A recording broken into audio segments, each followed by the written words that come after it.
House Republicans attempt to censure Adam Schiff for what he did during the Russia investigation and his doubling and tripling down afterwards, but it fails by 20 votes. Surprise, surprise, surprise. So we'll talk about that.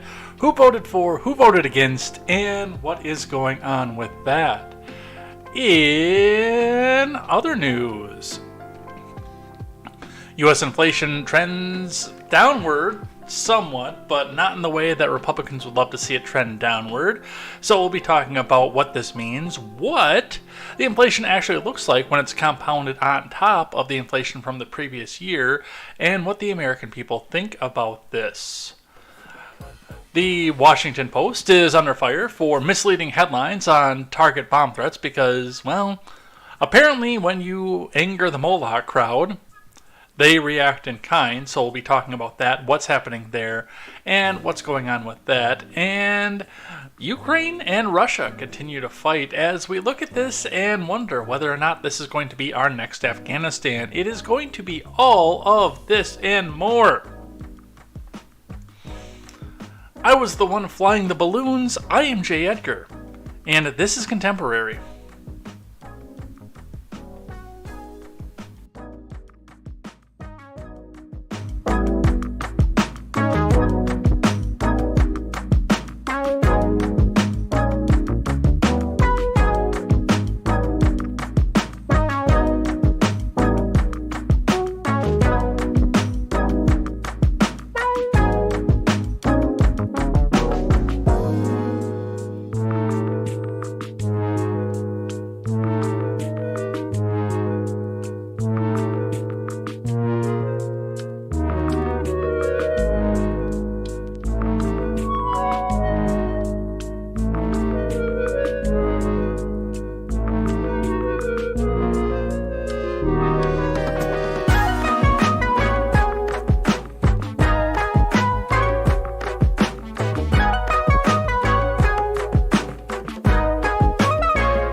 Good evening, Edheads. Welcome to Contemporary. My name is J. Edgar. Ladies, drink free.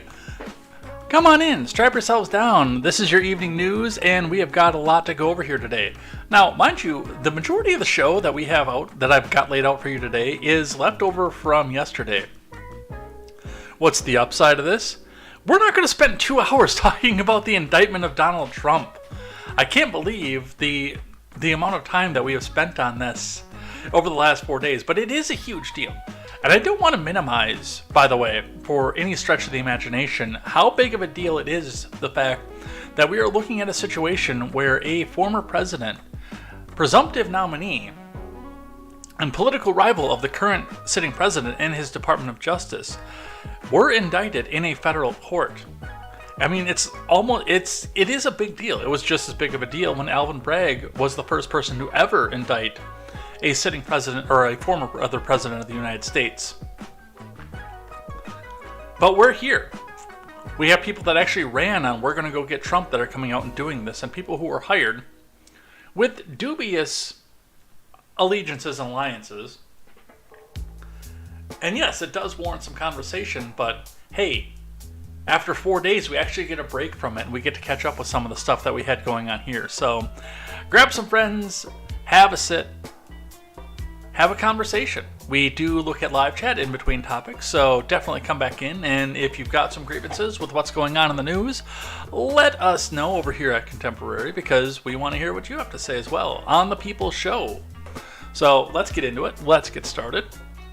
Before we do, make sure you guys go check out, great programming such as The Daily Ignoramus, The Breakdown with Birkenhoff, The R-Rated Conservative, The Porch Boys, go check out Tweets by Brit, Mr. Behavior, The Dome Gimmicks Podcast, Silent Caster, and The Clown World Chronicles with Papa Palpatine, as we aim to bring you a better news experience from the common man for the common man. That is right. For too long, we've all got our news and our culture from people who wear suits that cost more than our houses and people who hate us. So, stop doing that. Get your news and culture from people who are just like you. Go check out all that great programming, and we will work together to bring you that better news experience. And with that, we're going to get into our news, we're going to get started, and we're going to see what happened today. And we're going to start with the Dow, which, by the way, is doing weird things, considering I was told that the debt ceiling deal was going to save us all, and we were going to go into unlimited prosperity and a 1,000-year Reich, and a number of other pieces of propaganda that we were told from the Democrat Party when this all went through. But let's have a look. Looking at the Dow, let's get the live chat up here so I can see what you guys are doing. We've got Boomboxes and Dual Helix over on the Rumble side. Mogwai is over on the Twitch side, so thank you guys for that. I think Boomboxes and Dual Helix are looking for competition over what we can call Biden. We have got Wackadoodle Brandon, Bribin Biden, there we go. Dual Helix says Sniffadoodle. And Boomboxes says Joseph McSniff. And I will take a page from the R-rated conservative and just go with a classic. Old Uncle Sniff and Diddle. If you guys haven't checked out the R-rated conservative, go have fun with that. He's a little bit more into the old style of BoomerCon, but it's still entertaining. He is still funny as hell. So go check that out. And we will look in at the Dow. Mogwai says Wolf Blitzer loves him. I bet you that Wolf Blitzer has a nice sniff. Biden here sniff-a-doodle-doo every morning. And yes, no, I'm not muted. It didn't happen today. All right, let's have a look. The Dow is at 33,979.33 today. That is down 232.79 points, or 0.68%. Now, that stayed steadily just below the previous close line throughout most of the day. It took a big dump about 2 p.m. local time and kind of clawed its way back as the day ended and finished out throughout. So that is where we are at with that. It's been an interesting day. We'll see what happens with our finances. Looking at the Bitcoin, also took a fairly significant drop throughout the day today, but the Bitcoin actually stayed steadily up before dumping out at the very, very end. Bitcoin is at 2780. It is not low enough for me to say I'm going to buy the dip yet, but I'm already starting to find a new program to go and buy Bitcoin with because, well, I'm not putting my PayPal in with Coinbase anymore because, for obvious reasons, I don't have a PayPal anymore. So we'll see what's happening with that. This is not official financial advice. Always check with your official financial advisor for your wants, needs, and what is best for your portfolio. By the way, that is down 902.4 US dollars, or 3.5% on the day for your Bitcoin. So pretty significant drop there. From the Madison area, your gas price report, $3.40 is your regular gas price. Throughout the Madison area, we are still unchanged on that, which that's a win for everybody because, frankly, we get a little bit of a reprieve every once in a while, but most of the time when we announce a change in the gas prices, it's going up. So that's what we have for that. Let's see what CNBC has to say on our finances today. Father of the Bride, that's a good one. The S&P 500 closes nearly flat after Fed leaves rate unchanged, signals more hikes are coming. From Brian Evans and Alex Herring. Stocks gyrated on Wednesday as the Federal Reserve paused its rate hiking campaign and signaled it was making progress on fighting inflation. But at the same time, the central bank indicated it would hike another 2 times later this year. The S&P eked out a narrow gain, rising 0.08% to close at 4372.59. The Nasdaq added 0.39 to close at 13,626.48, supported by gains in Nvidia and AMD. The Dow dipped 0.68, or 232.79 points, to finish the session at 33,979.33, drugged by losses in United Health. During the session, both the S&P and the Nasdaq touched their highest levels since April 2022. As traders were expecting, the Fed kept interest rates unchanged at target rate of 5 to 5.25 on Wednesday, ending a streak of 10 consecutive hikes. They keep regretting this too, by the way. Despite the pause, the market's initial reaction was negative as investors focused on the central bank's projections for the rest of the year, which indicated the Fed would restart rate hikes before long. The statement and projections were so hawkish that I'm sure Wall Street is thinking that they should have just raised rates today. Ed Moya, senior market analyst at Owanda, says Fed is going to send this economy into a recession next year if they follow through on their forecast. However, the sell-off stabilized somewhat as Fed Chair Jerome Powell said at his press conference on Wednesday that the central bank hadn't yet made a decision about July's meeting. He also said the Fed was making progress against inflation. We will be talking about that later on in the show because they're lying. It looks really pretty on paper, by the way, what they're doing with inflation. But they always forget to take into account that everything that's inflationary is compounded on the year before. So that's what we have for that. Bribe hard with a vengeance. But guys, the mainstream media doesn't want to talk about Biden and his bribery.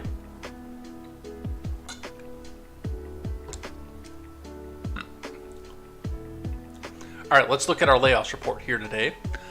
Speaker maker Sonos is our layoffs report for the day. Sonos lays off 7% of employees as demand cools for its speakers. We'll go into this in just a bit. This is from Chris Welch. In a filing with the SEC on Wednesday, Sonos shared news that it's laying off 7% of its staff. The company is also committed to further reducing its real estate footprint and reevaluating certain program spend. Sonos said in the 8K filing, the company reported having 1,844 employees. As of last October, it's reasonable to assume Sonos has hired more people since then, but that total indicates the cuts would affect at least 130 roles.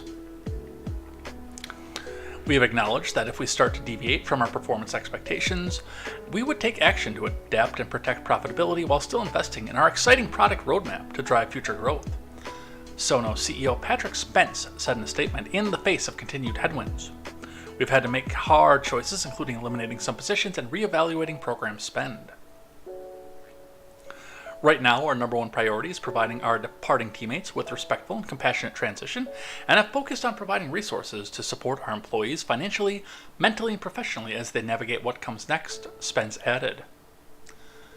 Sonos hasn't made significant layoffs since mid-2020, when the company cut 12% of its employees globally, as the Pox pandemic took hold, but that also saw Sonos close down its 4-year-old New York City retail store, and numerous executives took pay cuts. This time around, the company estimates that it will incur approximately $11 to $14 million of restructuring and related charges, of which $9 to $11 million is related to employee severance and benefits costs. Sonos currently operates 10 offices globally, with U.S. locations in Santa Barbara, where it's headquartered, Boston, Seattle, San Francisco, but the company has been a strong proponent of hiring full-time remote workers over the last couple of years, so some of those spaces are likely to close before long. So, Sonos is your layoff of the day. I want to just talk briefly, though, on what is happening here. And something that I think a lot of people are going to miss when they look at this, when they talk about the strength of the economy. Now, Biden is continuing to tell us, family bribe, thank you boomboxes, Bribing Biden is continuing to tell us at this point that the economy is the strongest economy in decades, in millennia. It might be the strongest economy in the history of the world if you listen to the Biden admin and the propaganda that they put out. But it's not.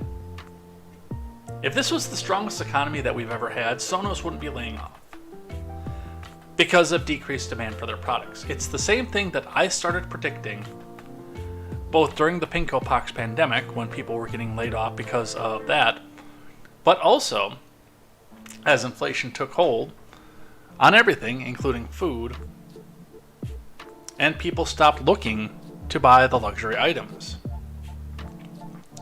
Let's just have a look at the example that I've been giving since the very, very beginning, when we started talking about economic downturn. And that is the fact that people, they need to eat. They don't need to have a new big screen TV. It's nice to. It's nice to go back and show it off to the neighbors and say, hey, look at us, look at what we're doing, look how awesome we're doing in the economy. But it's not a necessary thing. So as more of the budget gets budgeted towards food, fixing shelter if it needs to be fixed, clothing, because those are your big ones, food and clothing, and then shelter. And as more of your money gets dedicated towards that, I mean, rent is outrageous right now. And it's still going up in most places. And as it continues to go up, and as it costs more and more and more every time you go to the grocery store, you're spending less on, I always use the big screen TV as the example, but the Sonos speaker, the big screen TV, your next flagship cell phone, which again, I actually did because it somehow lowered my monthly bill instead of raising it. So I did take the next flagship phone, but that's only because I was able to restructure my mobile plan and wind up with a almost $50 per month reduction in my cell phone plan. I think it was over $50 actually when I did the restructure for that. So there is that avenue to this as well, but people typically don't go back out and do that because everything comes back out and costs more. So we look at this. We look for ways to cut corners. And yeah, Sonos is going to be one of them. One of the other aspects of this, something else that we see over and over again in these reports, but I have not necessarily been touching on as we go, is when they do these big layoffs, when they file with the SEC, almost all of these companies also point out that they are reducing their real estate footprint. We talked about it on Wednesday last week, that there is a crash coming in commercial real estate. It's coming in domestic real estate too, but commercial real estate is coming into a hard slump and a crash, and property values are going to tank. And companies like Sonos are trying to get out of some of their commercial real estate before it does that.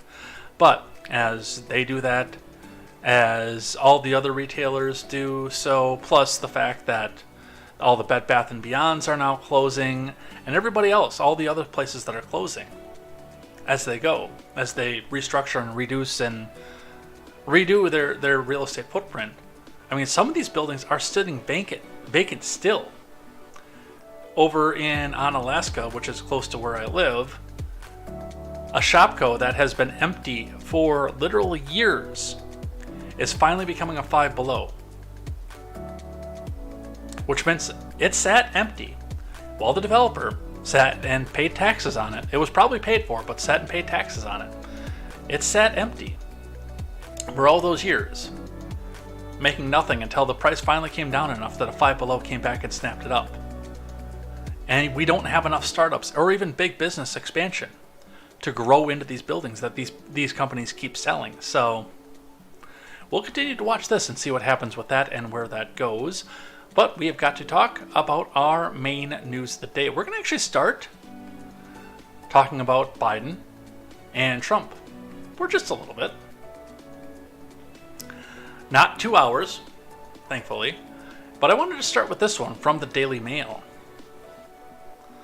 The Bribinator and Bribinator 2. Thank you, Dual Helix.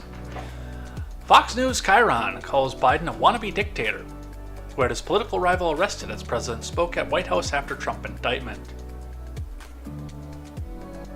I mean, where's the lie? The only thing that I could see on this, which might be a lie, and by the way, when this got traded around on Twitter, it was a lot of people saying, it's a lie and they need to take away the broadcast. They need to stop and take away the broadcast license of Fox because they're doing nothing but lying. Where's the lie? Except for the fact that it's probably not Biden's decision personally to go and do this. It is more likely than anything the decision of whoever's pulling Biden's strings to go back and do this. They can hee-haw and dance around, and Tim Pool did make an interesting point that, yes, even in Soviet Russia, when they were jailing political opponents, when Putin does it and when Stalin did it, both, the people who were allied with both leaders could make thousands of excuses of why this wasn't political persecution and why this was actually right and necessary. We look back at now through history and hindsight and say, no, this was political persecution. But I mean, at the time, the people actually believed the way the left wings do right now, that this is a uniquely dangerous person that needs to be put into prison. Otherwise, he might come back. They have thousands and thousands of ways to propagandize this. They always will. This is from Claudia Oraha. Fox News called Biden a wannabe dictator who had his political rival arrested as the president spoke at the White House following Trump's indictment. The chyron at the end of Fox News' 8 p.m. hour, which was broadcasting Trump's speech following his not guilty plea, which, by the way, I've not listened to yet, so that might wind up on things I like and things that I hate. The chyron read, wannabe dictator speaks at the White House after having his political rival arrested. Based, by the way. The primetime broadcast was showing Joe Biden's speech in D.C. side by side with Trump's rally in Bedminster. When Hannity started on screen at 9 p.m., the controversial chyron went away. And there it is, by the way. But the chyron calling Biden a wannabe dictator, which is live on Fox News for 30 seconds, caused fierce outrage on social media. Well, right, because the people who are in the Biden cult, or in the neoliberal cult, the Uniparty cult rather, do not want to face out with the reality that this is a political persecution.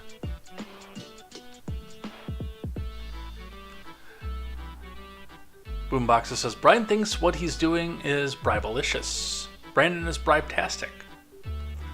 I like flags, but my favorite flag is the bribe flag.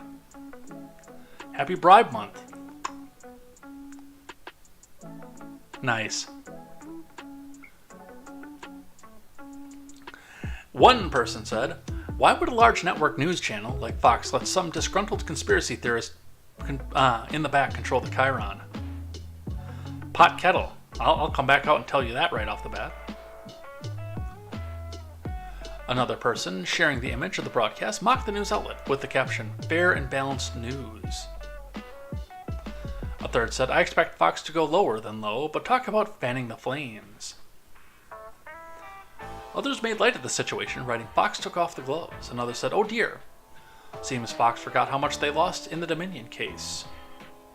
Yeah, they're begging Biden to go back and sue Fox over this. But again, where's the lie? The chyron came in the middle of Trump's blistering and defiant speech from his New Jersey golf club hours after pleading not guilty to federal charges, calling it a political persecution like something out of a fascist or communist nation.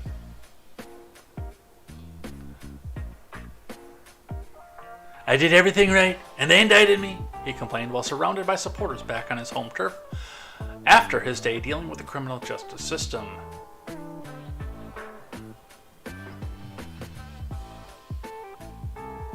So, I'm sorry, that is just awesome. I want to know who signed off on that. A Million Ways to Bribe in the West. I've never seen the movie that you're basing that off of, by the way. But that is the Biden news for that. There's more Biden news to talk about here. We've got some Thomas Massie news, and there's going to be more of that coming down the pike too. But this one, particularly relating to the indictment, Courier Journal reporting, Kentucky congressman threatens to reveal national secrets on C-SPAN. From Olivia Krauth. This is so propagandized, it's not even funny. As far as Massie goes, Massie is a complete sellout, first off. He proved that with the Schiff vote earlier on. Massie is a complete sellout. But he is trying to stay on the open the secrets and libertarian side of things. Bribenificent 7. Thank you, Mogwai.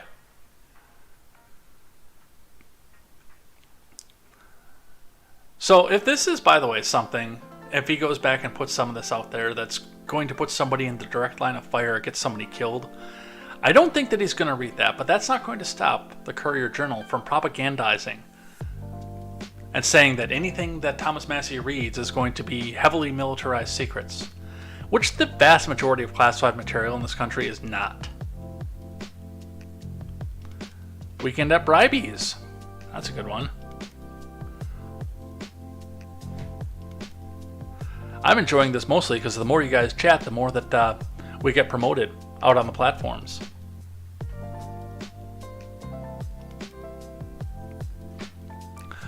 Representative Thomas Massie is threatening to reveal national secrets. Woo!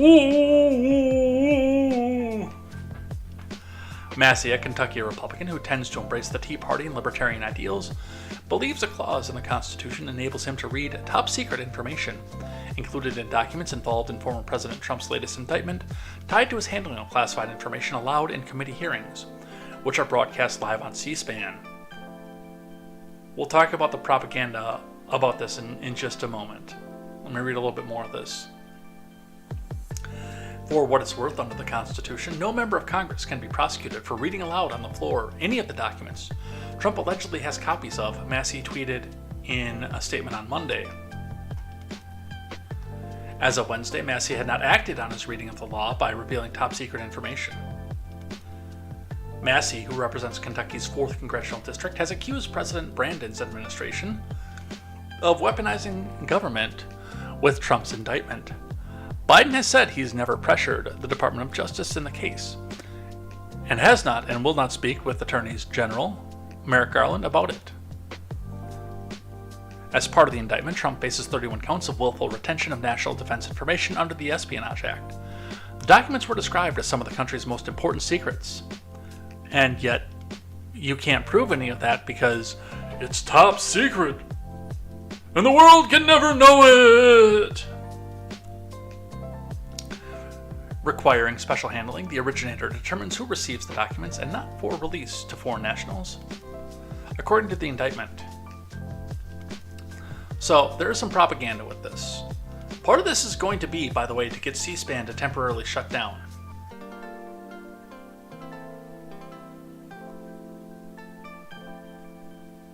What I mean with that is, this goes on to, I forget what it was. I think it was the classified, there was some classified leak out there. I forget what it was, but I remember that it was CNN coming out and saying that we can't go out and read, like, you and I can't go out and read it. It's illegal for us to read it. So all we can do is listen to what CNN has to say. CNN can read it, but we can't read it. And then, yeah, it's only legal for them to read it. And we'll go to jail if we listen to what's in it or read what's in it, even if it is leaked or revealed. And they're going down the same path as this. Again, the propaganda that's coming out right now is that anything that is classified as secret, top secret, eyes only, or no foreign nationals or anything else like that is military secrets that are going to go and get people killed. I've got this feeling. And I have turned my back entirely on Massie, but I will give credit where credit is due. This channel is never going to be a candidate hate channel or congressperson hate channel. When somebody does right, they're going to be praised for what they're doing is right. The way that I understand this, and this is just me theorizing at this point, is that Massie has seen all 103 documents off this and realized that none of them are damning, and none of them are what the left is claiming that they are. Remember, the news media, the left, Jack Smith, Merrick Garland, and President Biden can claim whatever they want is in these documents. And there's no way to prove it. There's no way to bring it out to the American people and say, yeah, he's got these nuclear secrets about our military. He's going to give the nuclear codes to Saudi Arabia. See, here it is right here. He can't do that, though. Should probably make sure, by the way, when I do something like that off to the side, that, oops, sorry, you can actually see my hand in there, see that I'm gripping something, because that probably looked like I saw Kyle.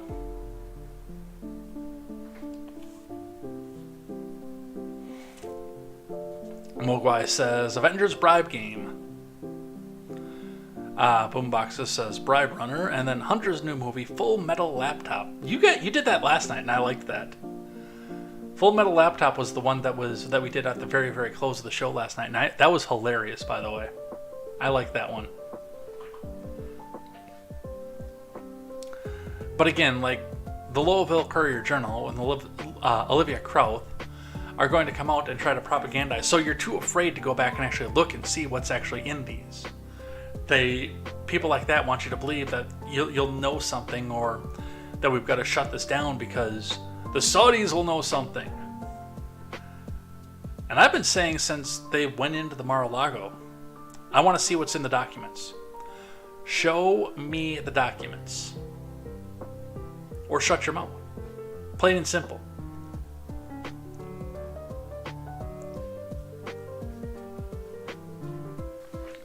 There are other situations and other propaganda that goes along with things like this.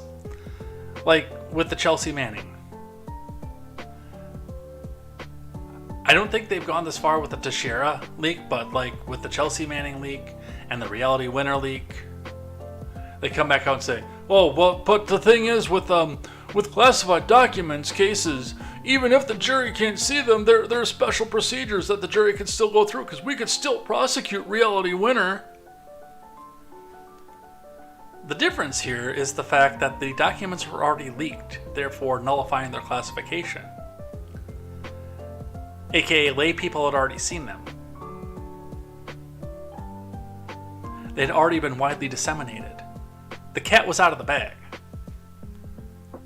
So there was really nothing to stop them from coming back and showing it to the jury because the jury could go back onto Google and look the damn thing up at that point.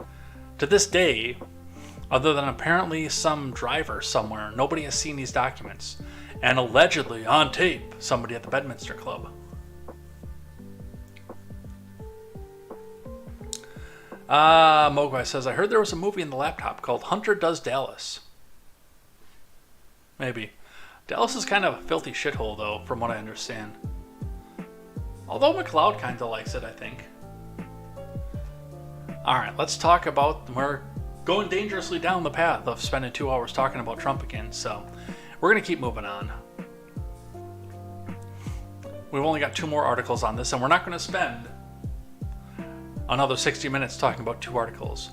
The Daily Wire reporting, meet the attorneys heading Trump's defense against Biden's prosecutors in Florida. Again, love the fact that they're putting Biden's prosecutors in this. This is exactly the same as wannabe dictator. And our friends on the left are doing everything they can desperately to try to distance Biden from this. Because they know it's political. From Tim Pierce. Todd Blanche and Chris Kise, 2 high-powered attorneys from New York and Florida, respectively, appeared alongside former President Trump for his arraignment at a federal courthouse in Florida on Tuesday. Blanche and Kise have been part of Trump's legal defense team for some time as the former president battles state and federal indictments and investigations. After his federal indictment last week, Trump reshuffled his legal team. 2 of his attorneys, Jim Trusty and John Rowley, resigned, and Blanche took the lead in the case, with Kise assisting. Trump brought Blanche on early in April. Blanche resigned as a partner at the elite law firm Cadwalader, Wickersham, and Taft, the oldest firm in New York City to take Trump's case. I have been asked to represent Trump in the recently charged DA case, and after much thought and consideration, I've decided it's the best thing for me to do and an opportunity I should not pass up, he said in a statement at the time. Blanche is a former federal prosecutor and a veteran defender in white-collar crime cases. As a federal prosecutor, Blanche served as assistant U.S. attorney for the Southern District of New York for 9 years, earning accolades from the Department of Justice for his work. He co-led the Southern District of New York's White Plains Division, running investigations and prosecutions of public corruption, bank fraud, racketeering, and other white-collar crimes. He went into private practice after leaving the Southern District of New York, eventually joining Cadwalader on September of 2017. As a defense attorney, Blanche represented Paul Manafort, a Trump ally and chair of the former president's 2016 campaign. Manafort was sentenced to 7.5 in 2019 on charges stemming from former special counsel Mueller's investigation into the Trump campaign's alleged ties to Russia. But, by the way, and what the Daily Wire forgets to mention is that those 7.5 years and those charges had nothing to do with Russian collusion, because there was none. They were for completely separate charges. Similar New York State charges leveled against Manafort were dropped for double jeopardy. Blanche also represented Igor Fruman, an associate of Trump attorney Rudy Giuliani. Fruman took a plea deal on the campaign finance-related charges. Blanche's partner in Trump's document case, Keiss, was brought onto Trump's legal team in August to work on the documents case. Keiss soon shifted to working on Trump's defense in a New York case brought by Alvin Bragg. Keiss's CV includes 4 successfully argued cases before the Supreme Court. He has argued dozens of others in front of the Supreme Court in Florida and has extensive experience across state and federal courts. Keiss is a longtime fixture in Florida GOP politics. He served as Florida Solicitor General from 03 to 06 under then Attorney General Charlie Crist, who was a Republican at the time. Keiss served as counsel to Crist when he became governor, and Keiss later served as general counsel to former Florida Governor Rick Scott's transition team in 2010, and then again for DeSantis' team in 2018. During DeSantis' 2018 run for governor against Andrew Gillum, Keiss released 2016 text messages showing Gillum accepted fake tickets to see Broadway play Hamilton from an undercover FBI agent. The text exacerbated ethical and corruption concerns hanging over Gillum's mayoral administration, plus the fact, of course, that Gillum was found coked out and strung out in a hotel room with male hookers.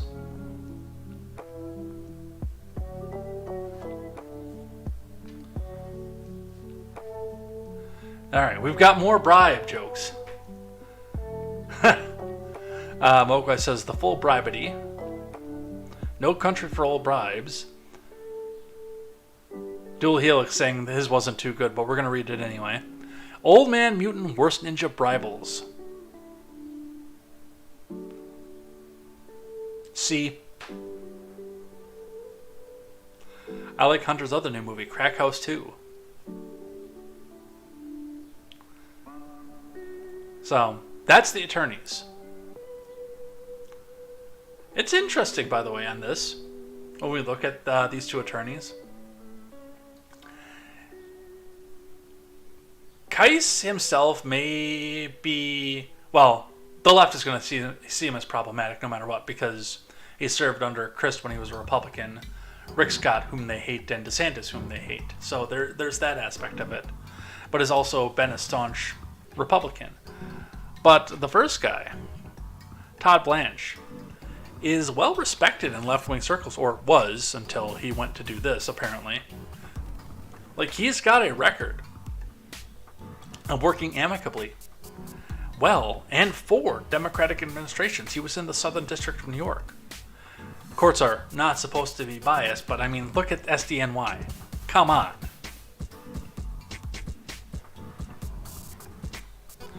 Lindsay just perked up at male hookers, says Mogwai. But that's what we have for that. And the last one. And then no more Trump documents news for the rest of the show. But still, more Biden bribe jokes.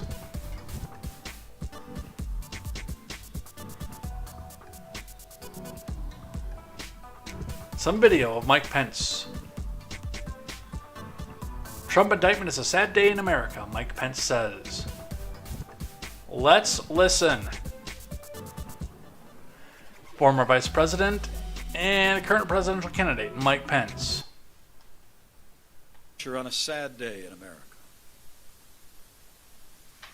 The day after a former president of the United States faces an unprecedented indictment by a Justice Department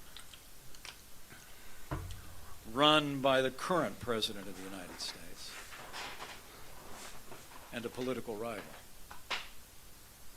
The news that broke last night, I had hoped it wouldn't come to this. I had hoped the Department of Justice would see its way clear to resolve these issues with the former president without moving forward with charges. And I'm deeply troubled to see this indictment move forward. First, let me be clear. No one is above the law. Secondly, it is important to note, from my years as your vice president, and also my years serving on the International Relations Committee in the Congress of the United States, the handling of classified materials of the United States is a serious matter. Thirdly, It's important for all of us to remember that no one knows the facts in this case. And as Americans, it's essential to remember that you are innocent until proven guilty. And finally, the American people have a right to know what's in that indictment, and they have a right to know today. The unprecedented indictment of a former president of the United States. It's not just a sad day, but it's a troubling day for millions of Americans. And it invites a divisiveness in this country that can only be answered with facts. This morning I called on the Attorney General, Merrick Garland, to unseal the indictment and stand before the press and the American people and explain the reasons for this unprecedented indictment of a former president of the United States. So as I said, this is a sad day for America. But we must be willing to stand on the rule of law. So I want to encourage the American people here in New Hampshire and across this country in two ways. First, know that we will know the facts soon. So be patient. And secondly, I encourage you to pray. In these troubled times in the life of our nation, pray for our former president and his family. Pray for all of those in authority. We gather today here in... All right, so that was former President Mike Pence telling us how sad it was, how terrible it was that they went back and they did this and they did it behind a veil, and the American people don't know the details of it. Again, I will point out the error in Mike Pence's logic that the American people will probably not know the details of it unless Massey gets his way and can come back out and read this on the House floor.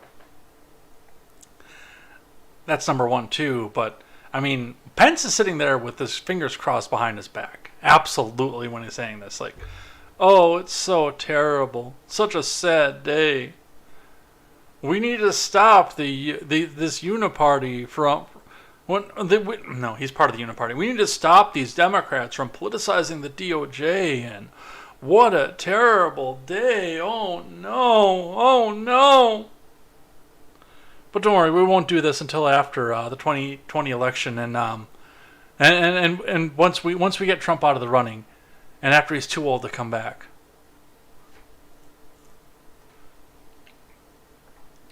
I don't believe or buy a word that this man says.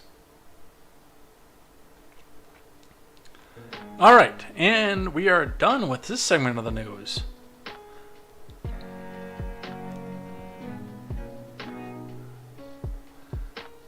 Let's see. Mogwai says Hunter Biden and Cocaine Cowboys remake. Nice, I like that. Mike Pence's voice can put Hunter Biden to sleep even after doing lines off a hooker's ass. I want to see Pence mad. Oh, wait, that wasn't him mad. Thank you, Mogwai. Let's look over here.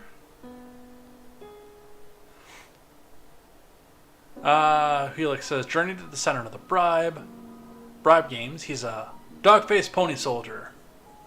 He's like a dog. Roll over, Pence. Roll over, Pence. Good Pence. Speak, Ubu, speak. Boomboxer says, Pence is shitting himself because he had docs. He's conservative. Get him. No. They're not going to get him. He speaks out against Orange Man. Ask the Invisible Man in the sky to protect you. The body language ghost is going to eat this for breakfast, says Dual Helix. Boomboxer says, Bribing's Millions. Dual Helix says, Bribing to America. Eddie Murphy classic. I've seen that one. And Boomboxer says, Crack to the Future. I've seen that one too, actually. Alright. Let's talk about something else. The bribes! There we go. From the Daily Wire. Legacy Media seemingly has no interest in covering alleged Biden bribery scheme from Virginia Kruta.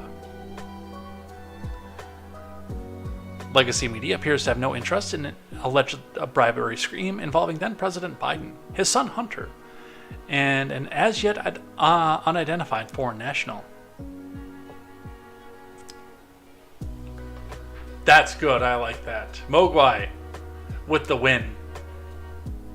Right now, currently, Mogwai is at the top of the competition, because he was able to bring the subtitle into it as well. Mogwai says, "Bribe wars, no hope." Of course, parroting Star Wars: A New Hope. That's the one to beat, you guys.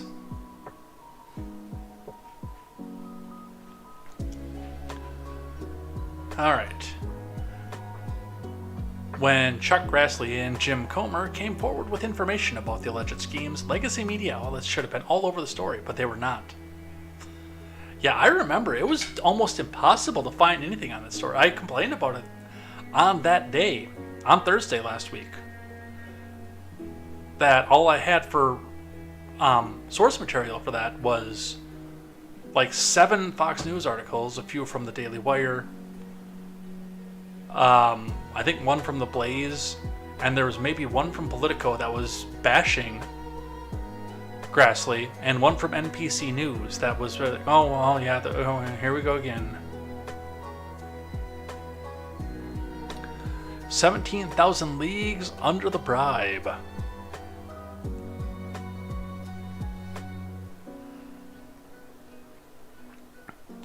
Then more information began to trickle out, namely that the alleged bribery scheme was likely tied to Burisma, and that Biden could have profited as much as $5 million for a certain policy outcome requested by the unnamed foreign national. The timing of which aligned with an alleged $5 million payment aimed at killing an investigation into Burisma Holdings' founder. Still, Legacy Media coverage of the whole situation remained minimal, even as Comer threatened to hold FBI Director Christopher Wray in contempt over the Bureau's refusal to comply with the subpoena and provide Congress with an FD 1023 form related to the alleged scheme.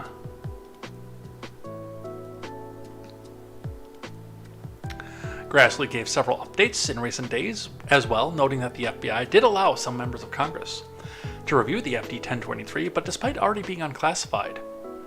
And, by the way, the Krappensteins are still trying to bring this out and say, "Oh, this is classified. How dare Marjorie Taylor Greene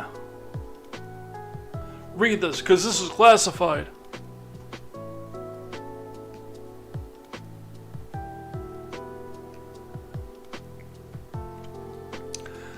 The Bureau had insisted that they view the document in a classified facility and had reportedly made additional redactions to it prior to allowing these viewings. That was for propaganda purposes, by the way. There's a reason that they chose to have this viewed in a private setting, because they need to come back out and feed their fans the fact that this is highly classified.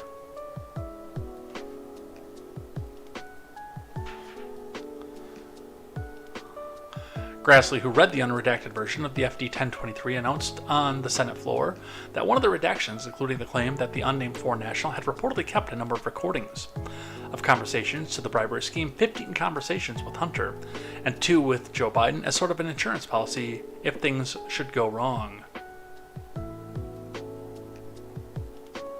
I think we listened to this yesterday, but we're going to listen to it again. The 1023 produced to the House committees redacted reference that the foreign national who allegedly bribed Joe and Hunter Biden allegedly has audio recordings of his conversation with them. 17 such recordings. According to the 1023, the foreign national possesses 15 audio recordings of phone calls between him and Hunter Biden.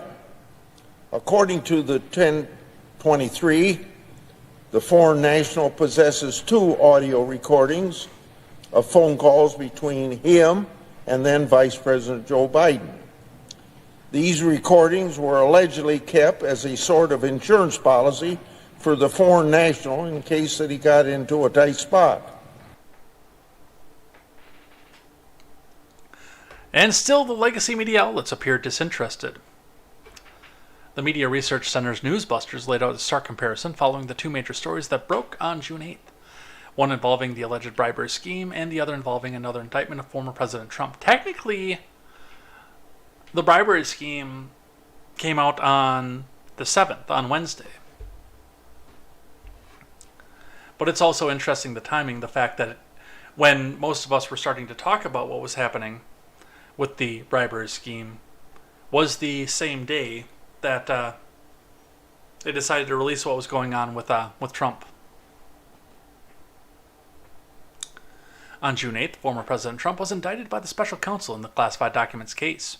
That very same day, it was reported that Biden had allegedly received $5 million from the executive of the Ukrainian gas company Burisma, the same company in which his son Hunter was involved, according to Jeffrey Dickens of Newsbusters. So, yeah, they're not going to talk about any of this. Because it's all Orange Man bad.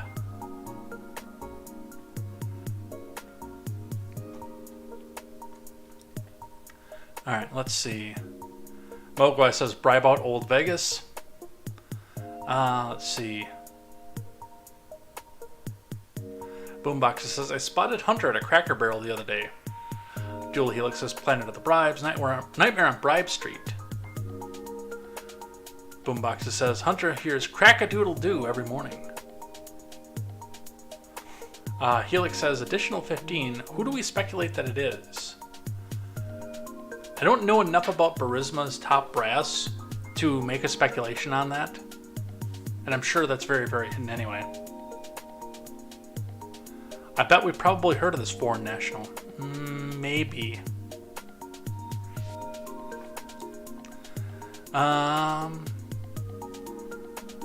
Boombox says bribe swap. Foreign national having an accident in 3, 2, 1. Now, that's interesting to bring up because Grassley pointed out that he'd kept these recordings as an insurance policy, which means that there's probably a dead man switch somewhere. Should something happen to him, that they get released to the internet or that they get released or emailed out to somebody. Otherwise, it wouldn't be much of an insurance policy. Let's see. 2 bribe recorders or just 1? I believe there are 2. Dual Helix says, honey, I bribed the kids. That's just American parenting at this point. Especially in divorce homes. That has nothing to do with Joe Biden. That's just one divorced parent playing against the other divorced parent. Let's talk Adam Schiff. From the Blaze, Schiff just hit the fan. House Republicans poised to censure Rep. Adam Schiff. From Joe McKinnon.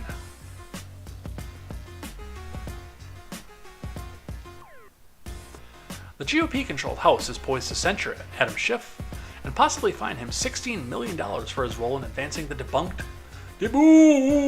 Russian collusion narrative, abusing the trust afforded to him as the chairman of the Intelligence Committee, and for behaving dishonestly and dishonorably. Now it's just a matter of getting Florida Republican Rep. Anna Paulina Luna's resolution to the floor and seeing it through the vote. While House Majority Leader Steve Scalise indicates he's supporting Luna's resolution and is working with her on the best timing to bring it to the House floor to help it pass, not all Republicans are on board with the current wording of the resolution. Thomas Massey, whose name is Mud at this point, indicated that if the resolution comes to the floor, he will vote against it, noting, I'm still litigating a federal lawsuit against Pelosi over a salary reduction she imposed on me for my refusal to wear a mask. The Constitution says the House may make its own rules, but we can't violate other provisions of the Constitution. A $16 million fine is a violation of the 27th and 8th Amendments. Republicans will need to present a united front to see the resolution through, as the Democrats intend to introduce a motion to table or kill the resolution and are sticking together, reported Axios. Luna, as a member of the House Freedom Caucus, suggested the vote will likely be held on Thursday morning. Let's listen. And whereas it is determined by an investigation conducted by the Committee on Ethics that Representative Schiff lied, made representations, and abused sensitive information, he should be fined the amount of $16 million. Now, therefore, be it resolved that the House of Representatives censures and condemns Adam Schiff, representative of California's 30th Congressional District, for conduct that misleads the American people in a way that is not befitting of an elected member of the House of Representatives. Representative Adam Schiff will forthwith present himself to the well of the House of Representatives for the pronouncement of censure. Representative Schiff will then be censured with a public reading of this resolution by the Speaker, and the Committee on Ethics shall conduct an investigation into Representative Adam Schiff's lies, misrepresentations, and abuses of sensitive information. So, best of intentions, of course. The resolution, introduced by Florida Congresswoman May 23rd, accuses Schiff of abusing the trust afforded to him while serving as ranking member and then chairman of the House Permanent Select Committee on Intelligence. It further condemns him for behaving dishonestly and dishonorably on many other occasions. Luna's resolution also drags Schiff for lending credibility to the Steele dossier, abusing his privileged access to classified information by composing a false memo justifying the Foreign Intelligence Surveillance Act, grossly violating Carter Page's civil liberties by smearing him as a Russian collaborator and justifying spurious investigations of him, falsely denying that his staff coordinated with a whistleblower to launch their first impeachment, and reciting a false concocted rendition of a phone call between President Trump and Volodymyr Zelensky.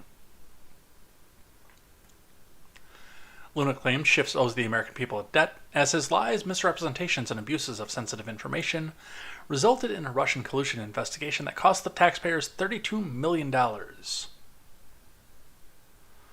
So, that was the best of intentions. And they made an attempt by it, but... let's see.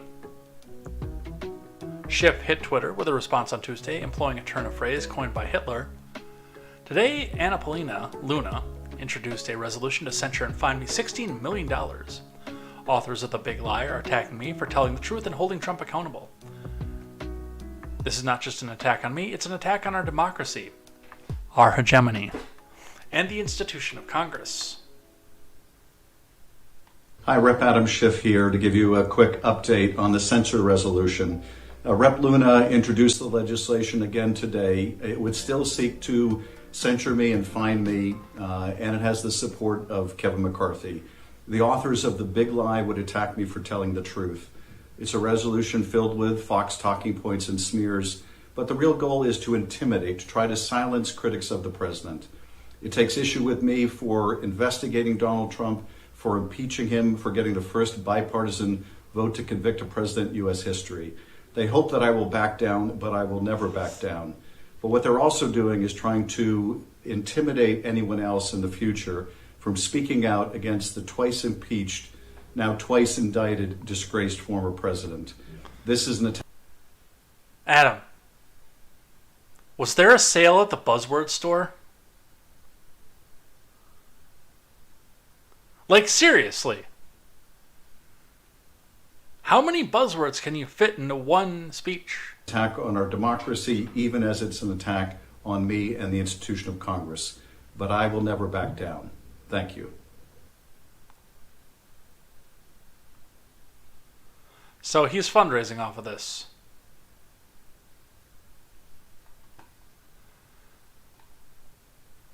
And there are people that are stupid enough to give him money for it too, by the way. Unfortunately, it fails. From CNN, GOP effort to censure Rep. Adam Schiff fails in key vote. One thing I do want to point out, by the way, because when I was researching, trying to find the news articles to go back and do this, one of the things that I noted is the fact that there were almost no mainstream articles. NPC, CPS, CIANN, MSDNC, Fox News for that matter, talking about the fact that this censure was coming. But there was a wall of them telling us that it failed. This is from Kristen Wilson, Claire Ferran, and Haley Talbot. We're going to read a little bit into this, and we'll go back and look at the movie titles. A Republican-led effort to censure Adam Schiff has failed in a key House vote. The House voted Wednesday on a motion to table or kill the resolution, a motion put forward by House Democrats. Enough Republicans crossed the aisle in support of the effort to succeed in blocking the censure. The vote was 225-196, with 20 Republicans voting with Democrats to table the resolution. The censure resolution, sponsored by GOP Rep. Anna Paulina Luna of Florida, broadly criticizes Schiff with a focus on his role in investigations of the former president. So 20 people said, no way. We're not going to put our names to this. In spite of the fact that a lot of them campaigned on putting their names to this.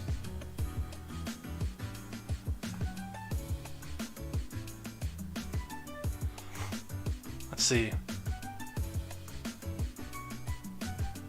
What's with everyone making videos in an echoey, unfurnished room with white walls? Well, it wasn't as echoey in my last place, but the place that I moved into while I'm looking for a house right now is uncarpeted. So there is a possibility that we're going to go back out, run out, and find some sound panels here. I don't want to spend a bunch of money before I move, because I'm trying to put it all into down payment and getting the rest of my finances in order. There's one little blot still on my finances, so I want to reserve as much money as I can for taking care of that. But with that being said, yeah, I mean, there's no carpet in here, nothing whatsoever, and all the furniture is over there behind me. So I forget, because I don't hear the echo with my headphones on. So I do forget about it. But yeah, it was pointed out to me when I first moved into this place. Alright, let's look at the movie titles. Let's see. Mogwai says Hunter's breakfast cereal goes mostly crackle. No snap or pop. Adam is in deep Schiff. Quoting Hitler will go over great, yeah. And the winner for most talking points goes to Adam Schiff. Schiff, you forgot to bring up aborted babies, damn it. Alright, looking back over on the Rumble side. 16 million? Yeah, that's the fine they're trying to do.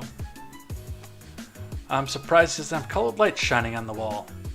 I do have colored lights in here, but it's a multicolored LED strip light that I have in the bedroom, which I have set to red for wavelength purposes, for circadian rhythm, because I spend so much time looking at screens, both in my full-time job and here.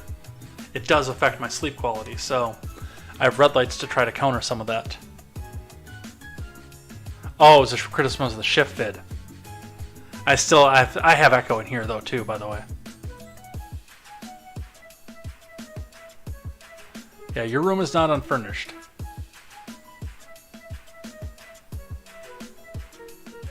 Now, it's kind of hard to have an unfurnished room in a closet like this. But I digress. Alright, anyway, we gotta keep moving. We have 55 minutes left. I don't think we're gonna get all across all of this in 55 minutes. Alright, here are the 20 Republicans who voted to block the resolution. I wonder how many of them are unipartyists. Well, we'll see. I wonder how many names that we actually know and talk about all the time. From Michael Schnell. 20 House Republicans joined Democrats on Wednesday in voting to table a resolution to censure Adam Schiff, breaking from the majority of the GOP conference on a measure that was backed by leadership.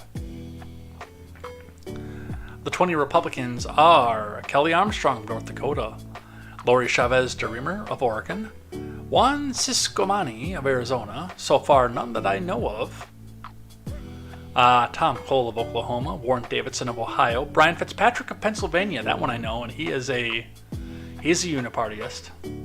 Kay Granger, also unipartyist. Garrett Graves, that one I don't know. Thomas Keene Jr., don't know that one. Kevin Kiley, California. Young Kim, California. Mike Lawler of New York, I know that one, unipartyist. Thomas Massey, the disappointing one. Tom McClintock of California. Mark Molinar of New York. Jay Obernolte of California. Mike Simpson of Idaho. Mike Turner of Ohio, that one I know.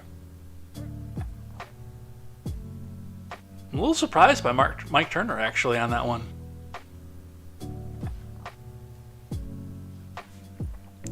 And Steve Womack of Arkansas. Schiff in the comments after the vote said he was frankly surprised. And I think it showed a lot of courage for Republican members to stand up to the crazy MAGA folk, he said. I'm astounded by the vote, frankly. It was basically almost 1 of 10 Republicans voted against this resolution, Schiff later added, referring to the resolution to censure him. So, if you don't agree with what they did, and they're in your district, remember that.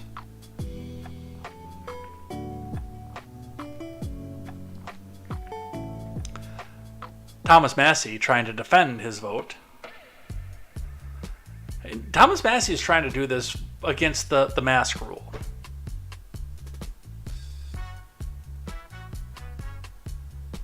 But the difference is that there's actual vote of censure that comes with this. I'm on the fence over whether or not this is actually a finable offense based on House rules. Because usually a censure is just a, you're bad, don't do that no more.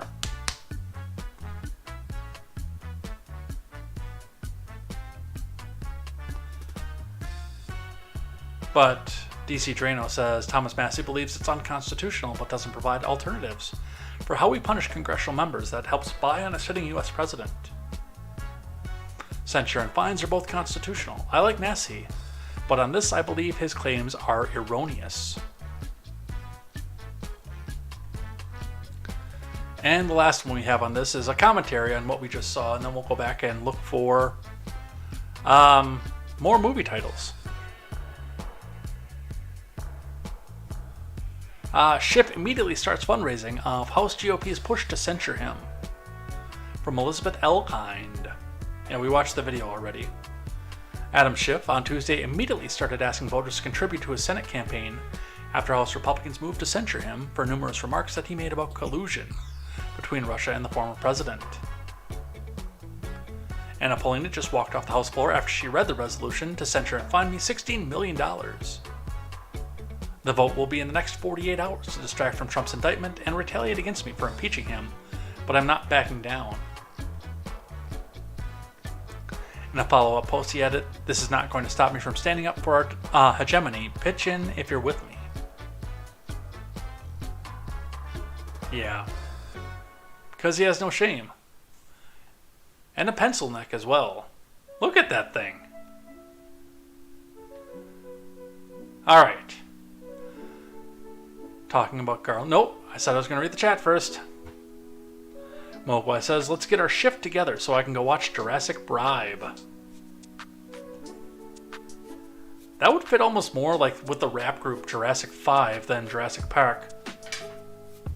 Who I do enjoy, by the way. It's one of the few rap acts that I enjoy regularly, instead of just having 1 or 2 songs that I like. Dual Helix says, no hate, I'm on my way to a closet. Yeah, I think a lot of people are in this market.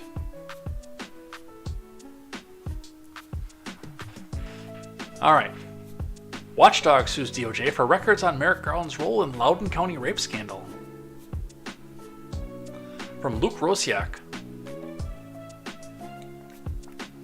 A conservative watchdog group on Wednesday sued the Department of Justice to get to the bottom of AG Garland's alleged role in the targeting of concerned parents.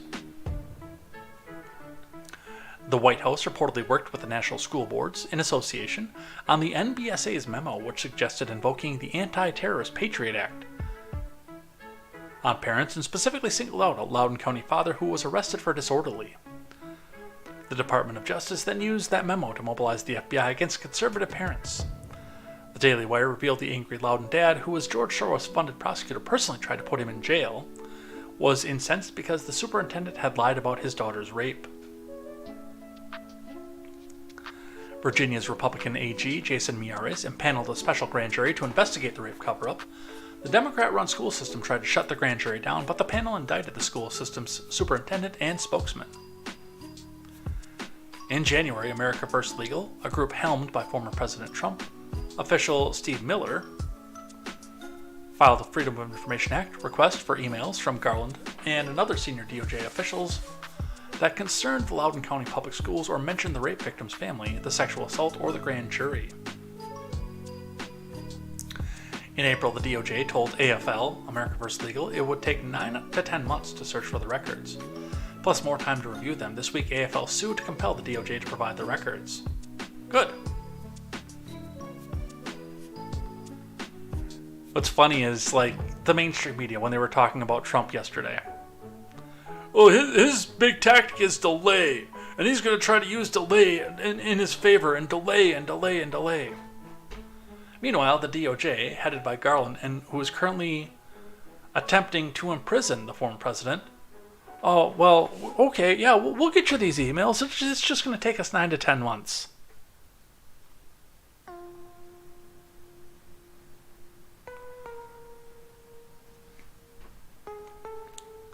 The DOJ refuses to timely process America First Legal's request for records related to the impaneling of a grand jury to investigate a series of sexual assaults on a school campus in Loudoun. AFL said in a statement, well, good. Let's see them. I doubt we will. I'm sure they'll find some way to obstruct, and Biden's handlers will get their hands in this and say, hey, come on, man. Let's all just get along. We all hate Trump, right?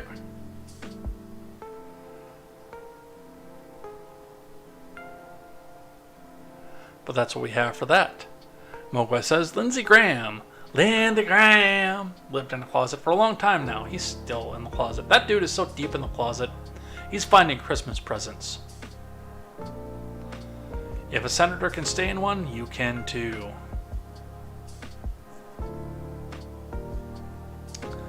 Boomboxer says nothing's going to happen to the Biden bribe family. Probably not. By the way, as we're moving towards the back half of the show, I did want to say thank you now that we've got some people in here watching too, because we didn't right at the top of the show when I was doing the selling the wares and whatnot. But I noticed, and I've been noticing too, when I set up the stream, I usually don't close out the stream from the previous day on YouTube. And I see all the likes that you guys are dropping over there. That does, and I don't come out and say, like, share, and subscribe.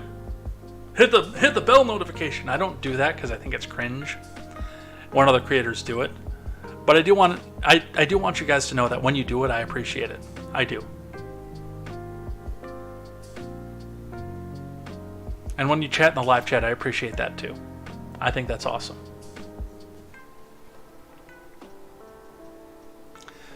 Who would have thought that somebody who wasn't propped up by Vice money, reading news in his living room, would draw viewers? So thank you guys for that. Meanwhile, while we're doing that, I'm actually going to go check the other alerts here too. Nothing over on the DLive side. I know we had the lemon over here the last time I looked. The last thing that we had over on the Twitch side was Mogwai gifting the sub to Harvey McLeod, which I've already put the $5 bill for that sub into the new house fund. And 100 bits, and I threw $1 in for that too. I pay attention. I see what you guys do. I like it. Alright. What else do we gotta do? We gotta keep going.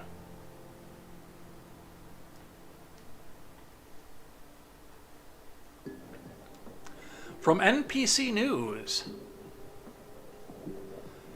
NAACP says it's disappointed by an ended pause on federal student loan payments.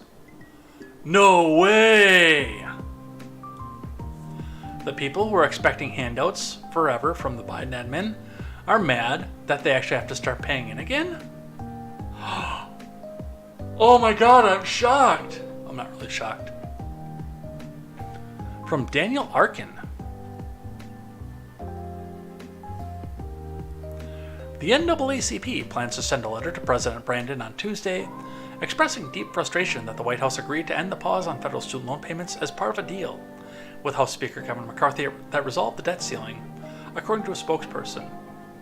Yeah, but keep in mind, he can still come back and turn around and blame this on McCarthy. The resolution of the debt ceiling is one we wholeheartedly welcomed, and we appreciate all that went into the debt ceiling negotiations. However, we are disappointed that the needs of the black communities have suffered from a negotiated agreement that will erode economic progress for black Americans. Wisdom Cole, the NAACP's National Director of Youth and College, and Derek Johnson, the group's president, say in the letter. It's disappointing that narrowing the racial wealth gap was not given a higher priority, Cole and Johnson say, adding that black borrowers were 50% more likely to have their loans fall into default. NPC News saw an advanced copy of the letter on Tuesday. That is so fucking racist. Excuse my language. That is so absolutely racist. Gee, why are they so more likely to fall into this? I could speculate on that, but, you know, YouTube. And I've already made the mistake of doing something that looks like I saw Kyle. We're not doing that again.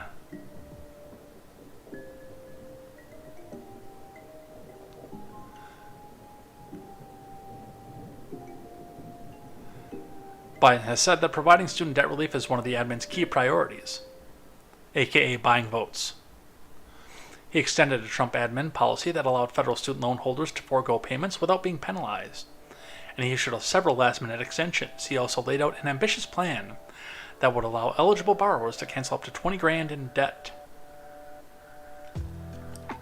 But as part of the Fiscal Responsibility Act of 2023, the legislation that resulted from Biden's deal with McCarthy, the president agreed to end the freeze on payments at the end of August. The legislation specifically prevents him from issuing any more extensions, and states the pause shall cease to be effective 60 days after June 30th. Biden signed the bill into law on June 3rd.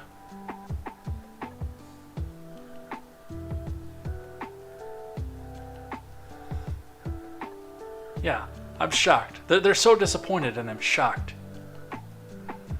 Boomboxer says, I was going to tell you a Biden secret, but I was bribed not to.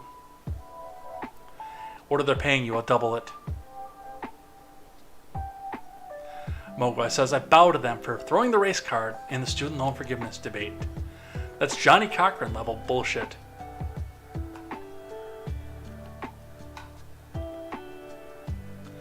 Let's talk inflation. And we're going to start with CBS News Boston. I hope they talk like this. We're going to talk about inflation and what it's going to mean for your wallet. I don't think they will. Last time I listened to WBZ, they talked in perfect Midwest accents, but we'll hear. But they're going to break down. Courtney Cole takes a closer look at inflation trends and what it will mean for your wallet. Let's listen. WBZ's Courtney Cole takes a closer look at the trends and what it might mean for your money. Inflation can be a confusing topic, but let's face it, it affects all of us. So tonight, we want to break down where we are in the battle to bring prices down. So come here, come take a look at your screen and take a look at this graphic here. It's from the Bureau of Labor Statistics. So you're like, well, what am I looking at? This line is showing inflation over time. So if you come down here, way to the end here, right here, you can see a 4% increase for May, which is actually down for the 11th straight month. Now, while the rate is still high, you can see we are trending in the right direction. Now, the two places we are seeing decreases in cost, gas prices and food prices. But let's start with gas, where prices fell almost 6% in May and are down nearly 20% from last year. Food prices are also beginning to drop in some places. The price of eggs, bacon, and fish are all down. However, bread prices, ground beef, and chicken are all up, and so are those restaurant prices. I'm sure we've noticed, but we are beginning to see a trend in the right direction. Now let's talk about the rent, right? It's the biggest driver of inflation. After months of huge increases, the price uptick is beginning to slow. Experts are expecting prices to continue to ease as new leases are signed. Experts say core inflation, which measures the change in prices of goods and services, that's minus food and energy though, is still high and still somewhat unstable. However, today's numbers have the Feds considering whether to skip another interest rate hike this week, postponing another increase until at least July. Courtney Cole, WBZ News. All right, a few things that that do need to be talked about with that. And number one, the thing with rent going up and only dropping to 0.5%, I think a lot of that is trying to get some people locked into a lease at this point, because the bottom is set to fall out at some point here, which means a lot of people are going to be moving out, breaking leases. But there's also the aspect, and I think that people are going to be flooding out of the housing market even faster, driving the rent prices up.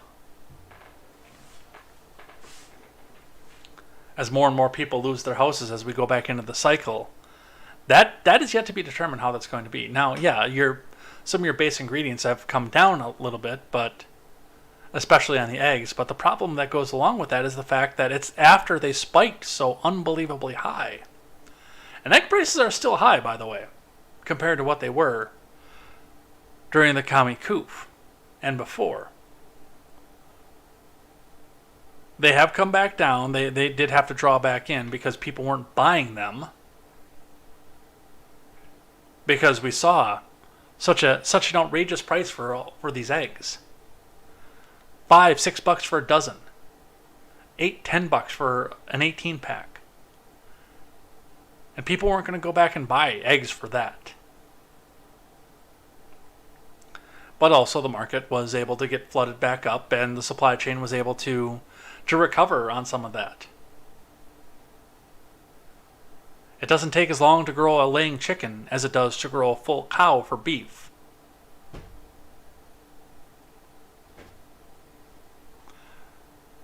But they talk about the food and the rent. They don't talk about the big screen TV or the Sonos speaker. So a lot of it, again, it's propaganda. It is. More propaganda. Stock market today. Wall Street rises as inflation gauge keeps cooling. From Stan Cho. Stocks climbed on Tuesday after cooler reading on inflation cemented Wall Street's bet that the Federal Reserve will hold off on hiking interest rates this week. And it lasted, by the way, for exactly a day.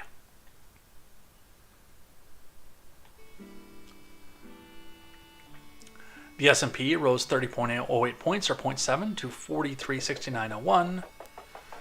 The Dow gained 145.79, and the Nasdaq rallied up 111.40, which is for the Nasdaq huge gain. The market had been on a roll amid hopes the economy can avoid a severe recession and inflation can fall enough for the Federal Reserve to ease off its rate increases.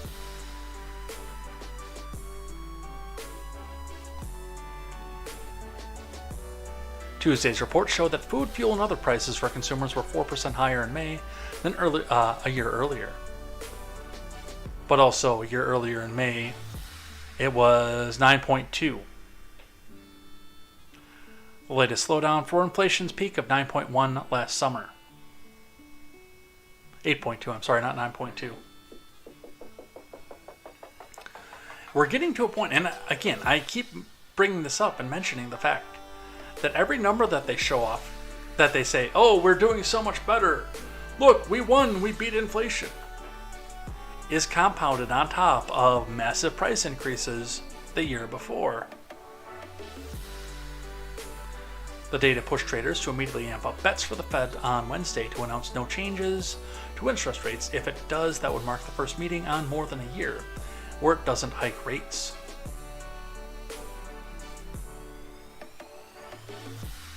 The Fed has already pulled its benchmark short-term rate up to its highest level since 2007, which has slowed inflation but also helped cause several U.S. bank failures and a contraction of the manufacturing industry. Nvidia rallied and was the strongest force pushing up the S&P 500 along with other tech stocks. Tech and other high growth stocks are seen as some of the biggest beneficiaries of an ease on the rate hikes. So again, I mean, it's not manufacturing. It's not something that's going to put people into jobs. The things that are holding the stock market up, even as we see the inflation, quote, start to fall, are the companies that just fired 20, 30, 40% of their workforce.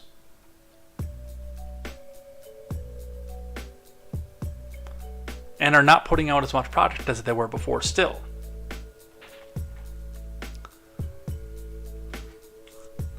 Something is going to hit at some point here.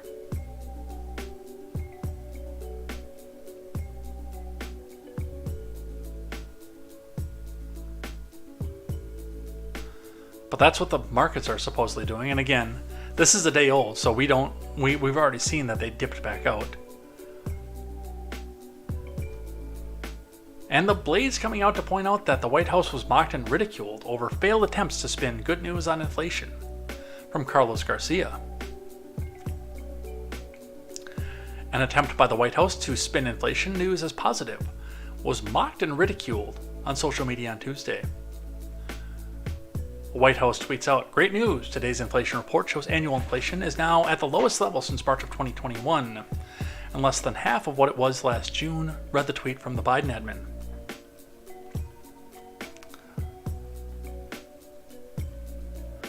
This is giving families real breathing room, they claimed.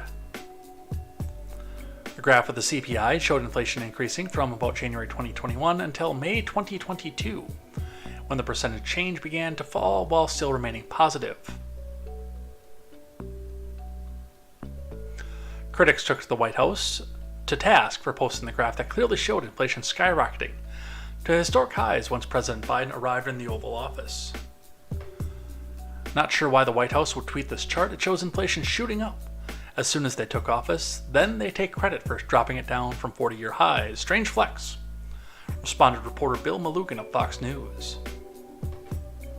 Yeah, it was in the 1-ish% range until basically January of 2021, which was when Biden took office.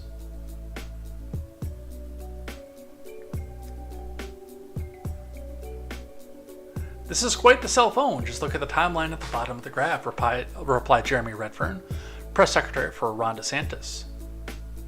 "Inflation slowing does not mean prices are going down. It means prices are not continuing to rise as fast," responded reporter Ryan Saavedra. "Inflation is still twice as high as it should be. Number one, and number two, it's twice as high as it should be, compounded upon 9 times as high as it should be at this time last year." "The fact that they released this just confirms how incompetent these clowns are," tweeted another critic. Others pointed out that inflation still far exceeded wage gains made during the Biden presidency. Yup. So, good. Good for them. Biden's never going to hear it because he doesn't know what's happening. But good on people for at least putting their opinion out there for it. All right. Let's see what we got here.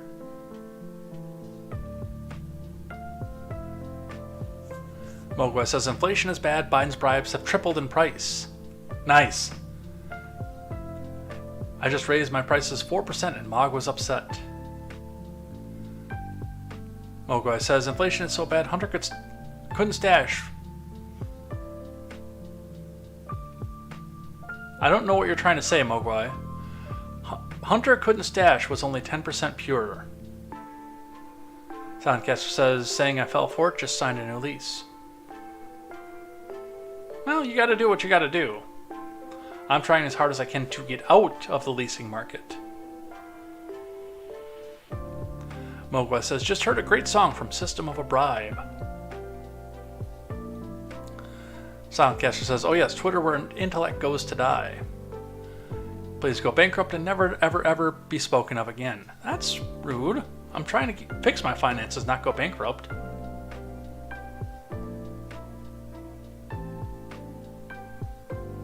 Mogwai says, "Please don't be high. Please don't inflation be high. Please, please, inflation is instead as high as Jay and Silent Bob. Looking in over on the Rumble side. Should probably check in with Odyssey too, by the way. Hey look, nobody's chatting on Odyssey. Surprise. Surprise! Alright. Boomboxer says they took the bribe. Dual Helix says, what am I looking at? Her sense of fashion is bewildering. That's gotta be on this one. Let me refresh this. Nope, we gotta back that up. We're not watching live. Apparently we are.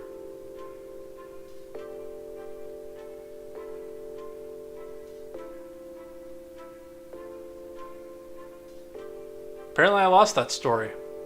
Okay. I'll have to go back and see if I can look it up again.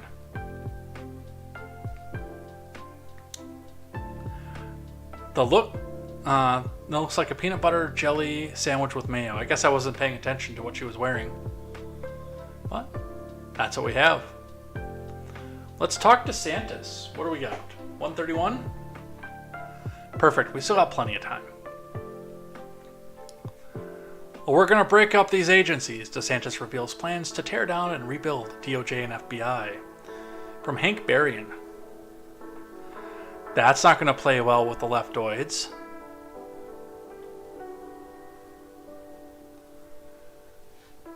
Florida man Ron DeSantis has plans to tear down and rebuild the Department of Justice and the FBI, even removing large parts of them and relocating the FBI headquarters out of Washington, D.C. That would be an interesting, a very, very, very interesting proposition to have a federal government funded and operated agency not in the seat of power. I don't know if that would go over well.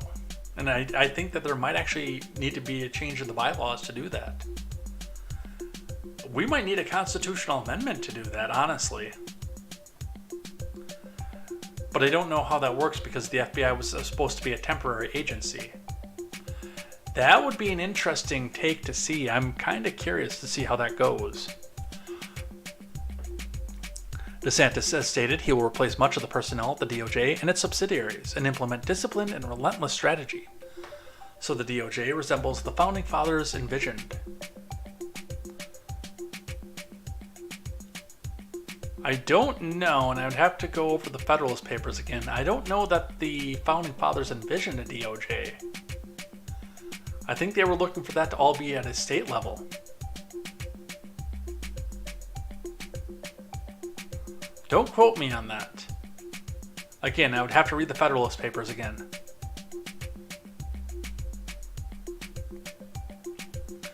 We're not going to let all this power accumulate in Washington. We're going to break up these agencies, DeSantis said over the weekend, according to RCP. Still doesn't erase SB 269.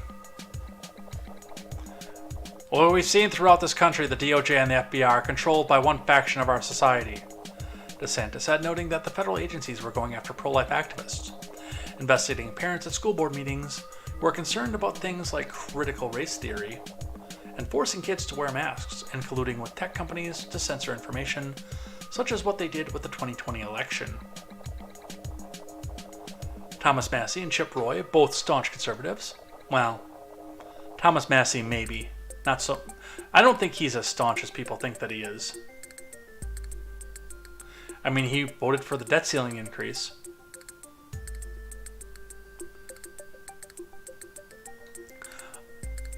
I have discussed with DeSantis changes that need to be made, along with former AG Steve Bradbury and Victor Davis Hanson of the Hoover Institution. Bradbury has urged DeSantis to use his prospective executive power to implement changes without waiting for Congress. Which some of that he can actually do because the FBI serves at the pleasure of the president, not Congress. The Capitol Police serve at the pleasure of Congress.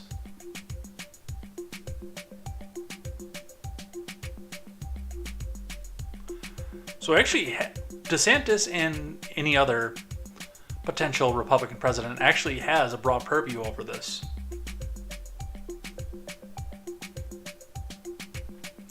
He asserted that DeSantis could relocate the FBI headquarters himself and then consolidate the FBI's general counsel, public affairs, and government relations offices with the DOJ, so the FBI's capacity to interfere in political affairs would be limited while it would beef up and emphasize the field offices. I may have contradicted myself, by the way, too. I was thinking about that while I was reading that last paragraph. Because I guess it is possible that the FBI headquarters serving at the behest of the presidency could leave the DC area because it's technically not in DC. The J. Edgar Hoover building, I believe, is in McLean?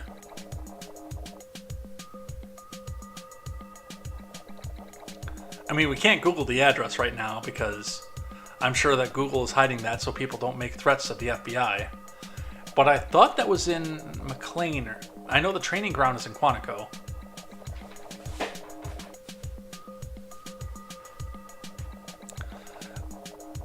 But as far as I know, most of the operations side of it's in Virginia. Not DC. The Hoover building actually might be in DC now that I think about it. I think I remember looking that up before Google started to scrub and censor that. And I do think that it is in DC now that I think about it more.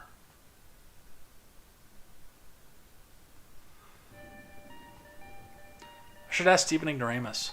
He would know.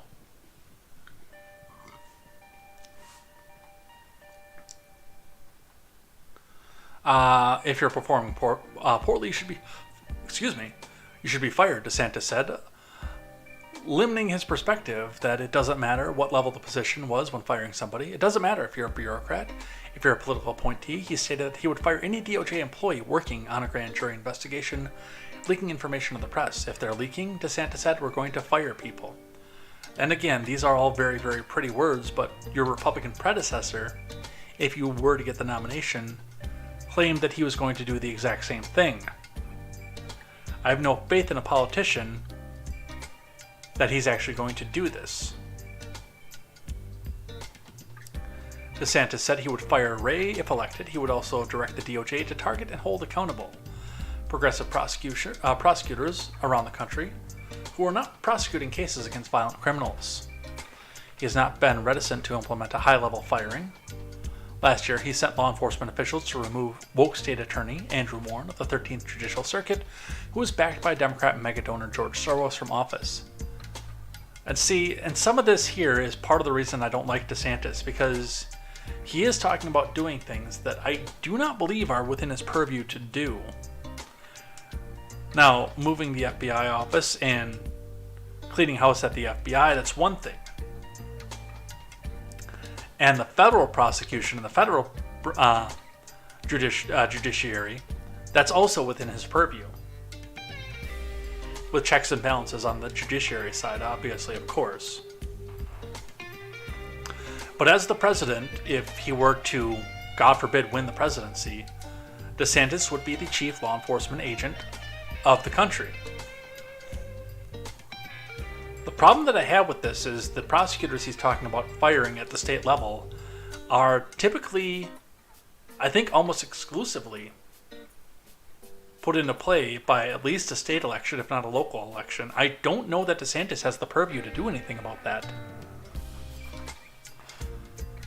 But he wants to come back down and do that and reshape the country outside of what's in his purview to his vision. And thinking that he can do that because there actually is a provision in the Florida Constitution that lets him do it. But I don't think that there's one in the U.S. Constitution. I would have to have a constitutional lawyer to actually look into that. But he is sounding like an awful lot like a dictator.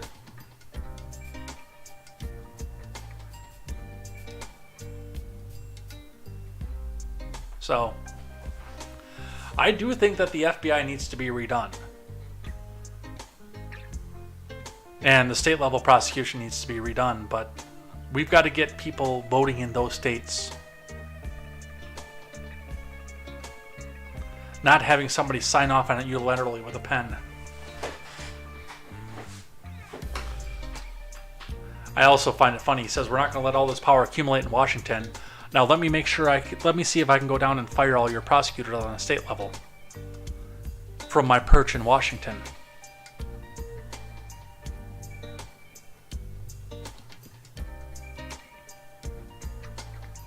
RCP reporting on this as well. The DeSantis plan to wage war on the weaponized DOJ.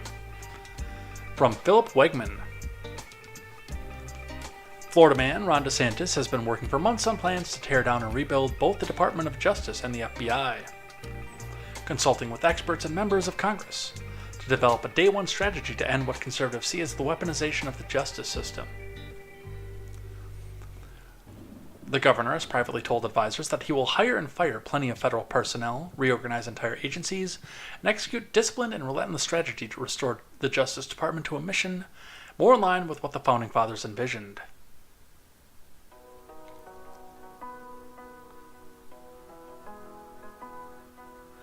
I think this is mostly a review of what was in the Daily Wire article, so we're going to skip past this one, I think. Go back right into the Wire. What do we got? 141. Biden admin official quietly voices concern over another illegal immigrant surge. From Spencer Lindquist. Gee, maybe you should secure the border. You mook.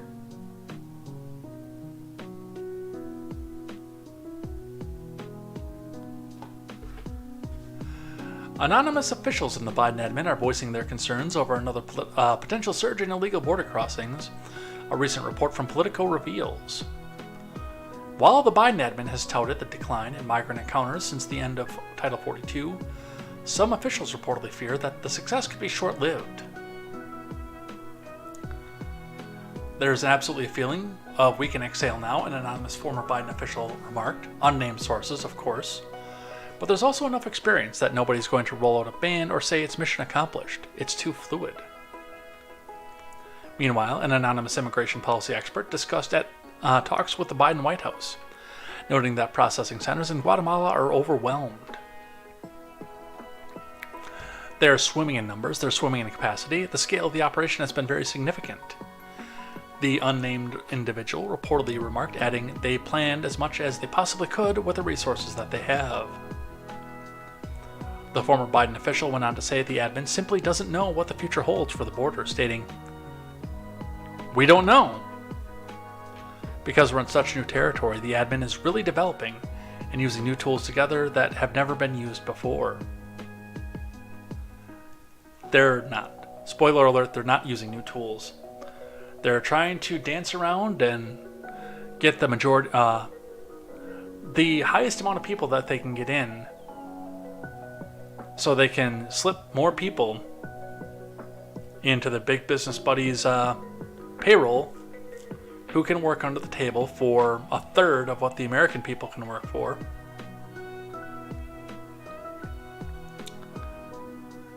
And act like they actually care.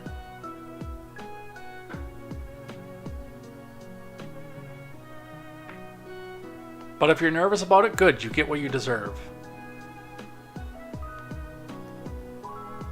From the Blaze poll, 80% of Dems want Biden to debate RFK Jr. even if the vast majority support the president. From Andrew Chapados, I actually have a little bit of a hard time believing this mostly because I'm mostly exposed to the paid influencers who think that Biden should just be anointed the next king of the country to prevent the evil Donald Trump or the evil Ron DeSantis from ascending to the position. An overwhelming majority of polled Democrats expressed that they want President Biden to participate in a series of debates during the 2024 election campaign, according to a USA Today Suffolk University poll. 8 out of 10 primary voters told pollsters they'd like to see debates out of the Democratic National Committee, which includes 72% of those who said they plan on supporting President Biden. The poll consisted of 293 registered voters. That's a really small sample size, you guys. I don't know if I buy this one. Who said they will vote in Democratic primaries and caucuses.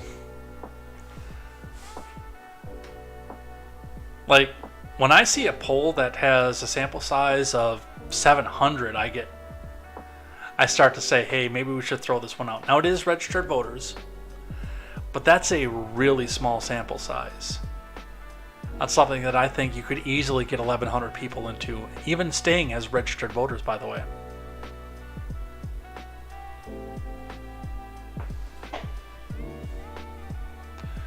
Boomboxes says, in the UK today, in a town called Nottingham. Wasn't there a famous sheriff from there at one point? A migrant stabbed 2 teenagers to death, killed another guy, stole his van, and injured 2 other people. He is claiming mental illness. He probably is mentally ill, but he should probably be put in the asylum, not put back out on the streets. It does take a fucked up mind to do something like that. However, almost immediately after Biden announced in April 2023 that he would seek re-election, the word that Democrats would not sponsor any debates spread like wildfire. The Washington Post, where democracy goes to die in darkness, reported that the DNC said it would support Biden's re-election, but that the president faces no serious opposition. They keep trying to put that line up too. Long shot candidates, Marianne Williamson and RFK Jr. It's propaganda. It's all propaganda. Now, realistically, and I'm going to put the realism out on this, just like I have before. Realistically, you are breaking a lot of precedent if you have this debate go through. As much as I want to see it, there is a long, storied history of letting the incumbent slide off the debates and not holding him to account because he's busy running the country. In the primary, in the general, that's a different story. That is not an uncommon thing. It's something I would like to see go the way of the dinosaur, but you're going to be fighting against a long, long, long story tradition to get it to happen. And again, this is coming as somebody who wants to see it.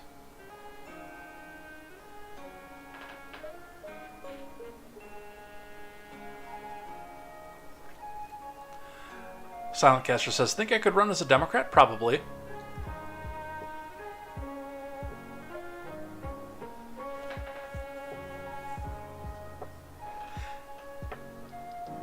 If there were debates, they would undoubtedly need to include the only 2 candidates who are polling, RFK Jr. and Marianne Williamson.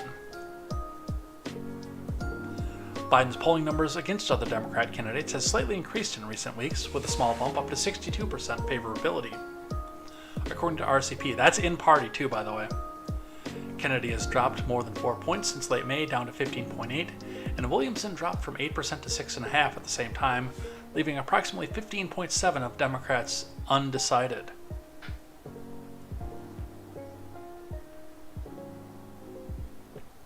I'd like to see the debates. I do. And I know why they're not going to do it. And it's like, they're not going to do it because of the long-standing tradition. They're going to do it because Biden can't debate his way out of a paper bag with other Democrats, and they need him to stay up at the top as the incumbent.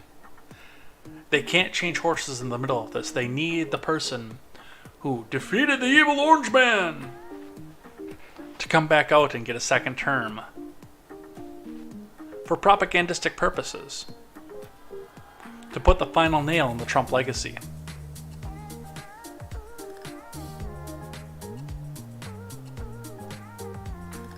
Remember, on Honkity Honk and Honk Honk Honk Honk, they honk and honked 307 to 141.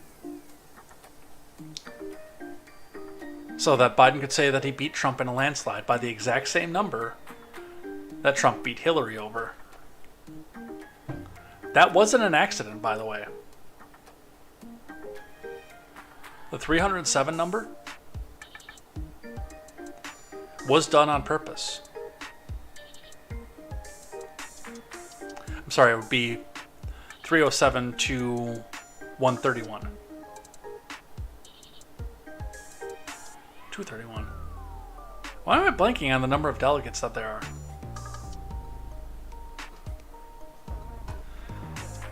And now, because they restricted Trump to 1 term, they need to have Biden have 2. or get elected to 2. They don't need him to finish the second one, but they need him to get elected to the second one. Because that will complete the propaganda. Meanwhile, this guy is getting slower and more demented as the day goes on. Alright. And I think we're actually going to cut it here because everything else that I have is back coming into blocks. We don't have anything episodic anymore. So some of this stuff, by the way, too, is going to hit things I like and things that I hate tomorrow. So some of this is going to come off of the stack tomorrow because of things I like and things that I hate. But, I mean, we took a fairly significant chunk out of this, which is good. And instead, we're going to close out the show on something that restores my faith in humanity and something, or something I'm thankful for. So, there are a few things that are going on in my life. Some pretty awesome things. My life kind of rocks right now, even if, I'm a little behind on the student loans. Oops. And that's kind of set me back a little bit further than I want to be right now. But I'm still, I want to talk just about that and the journey that I've been on. Now, I've looked at this, and I can come back and recognize where the scams are. I went out and I started looking at mortgage rates, etc. Realized where I was at financially, which I'm not going to talk about where I'm at financially, but it's not where I want to be just yet.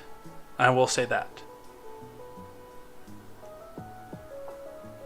But as I was going in and I was starting to do my homework to try to get some of the stuff corrected so that we can move forward with what we're doing, I made a call. I thought I was calling TransUnion, but I wound up calling a credit repair service, quote. And I looked at it, and I talked to the gentleman. I talked to him on the phone for a while, realized that the product that he was trying to sell for the price that he was trying to sell, or the service I should say, wasn't worth it for the money. If it was like a third of what he was trying to charge for it, I probably would have done it. The guy was insistent about it too. Like when I said, no, I can't do this. I was like, oh, why not? Oh, we can change the price for temporarily, just until you get back up. And trying to make it seem like I'm some broke ass. Which I have been. Not that long ago either, by the way. I have been poor. I have been severely poor before.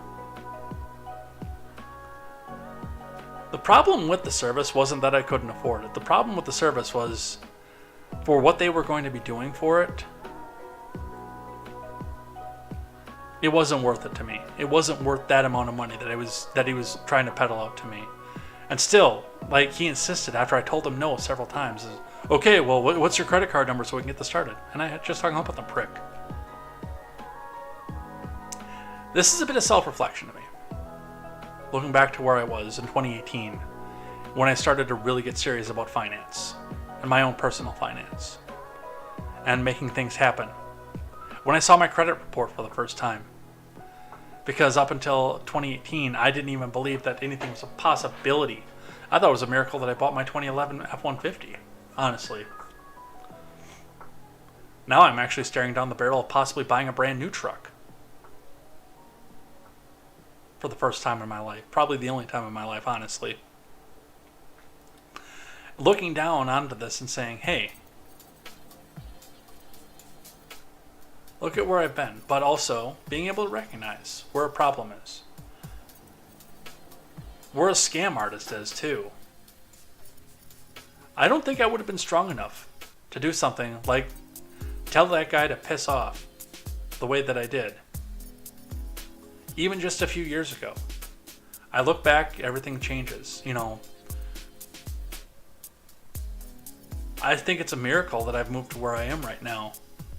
Partially because I said that I was never going to come to this part of the state, again. To stay as far away from where I grew up as possible. But also recognizing that there are things that I need to do at this point in my life. Having the knowledge and the confidence that I could get the job that I want. And now I can start to demand a better lifestyle for myself. So that's one of the things I'm thankful for. A bit of self-reflection, a bit of knowledge, a bit of experience that honestly I don't know that I otherwise would have had. Moga says Harris is in the corner of the Oval Office with a pillow waiting for the second term. Haha, that's nice. But I think we're going to head out of here a little bit early. We're not going to go to the full 2 hours, but again, all the rest of the stories that I have on the stack are heavily, heavily serialized. So they're going to take a good significant chunk of time for each one. We got the stragglers out of the way, so that was good. Let's head out of here for the day. I think it's time for that.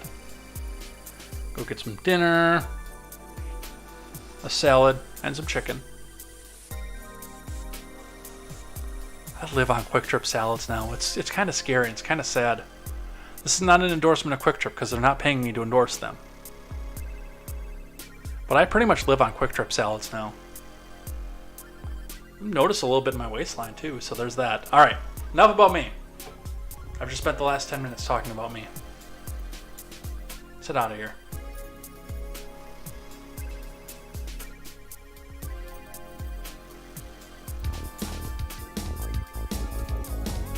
All right, so everybody, thank you.